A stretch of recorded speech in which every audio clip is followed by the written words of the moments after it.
Démarré le 27 octobre dernier, la deuxième phase de formation des entraîneurs niveau 1 en biche romine aviron de mer, initiée par la Fédération béninoise d'aviron, soutenue par la solidarité olympique à travers le projet de développement du système sportif national, a pris fin ce 1er novembre 2024 à Grand Popo sous les ordres de l'expert tunisien Soula Faisal. Il nous fait ici le point de cette deuxième phase et l'attitude des stagiaires. L'aviron de beach, c'est un sport très simple qui ne demande pas beaucoup d'infrastructures.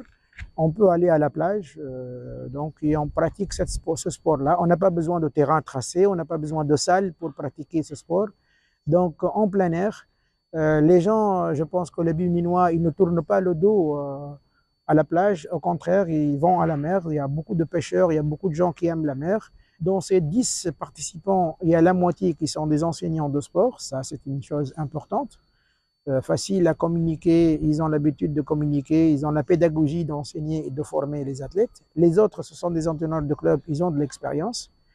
À mon avis, c'est un noyau dur qui va absolument développer l'activité au Bénin, dans tous les clubs, dans toutes les régions.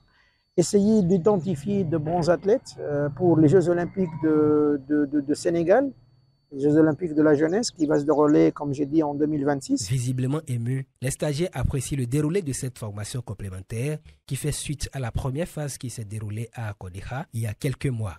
Ce que nous avons fait à Kodéha, c'était l'aviron classique.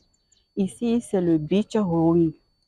Et là, ce qu'il faut signaler, ce qu'il faut noter comme différence entre les deux, et c'est le processus, la manière dont ça se fait. Nous avons appris beaucoup de choses.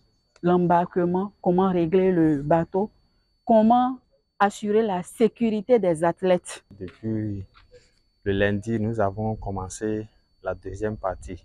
La deuxième partie, ça concerne les beach spring, c'est-à-dire l'avion à la plage. Donc cette formation, ça nous a permis vraiment d'acquérir une nouvelle connaissance et ça nous motive encore à travailler de plus avec les enfants. Ouf de soulagement pour David Gbadamassi, président de la fédération qui se réjouit de l'aboutissement de cette formation. Avoir les cours que l'expert a dispensés, c'est un cours magistral. Parce que j'ai tout suivi du début jusqu'à la fin et je me suis dit qu'il n'est pas venu au Bénin pour faire le tourisme.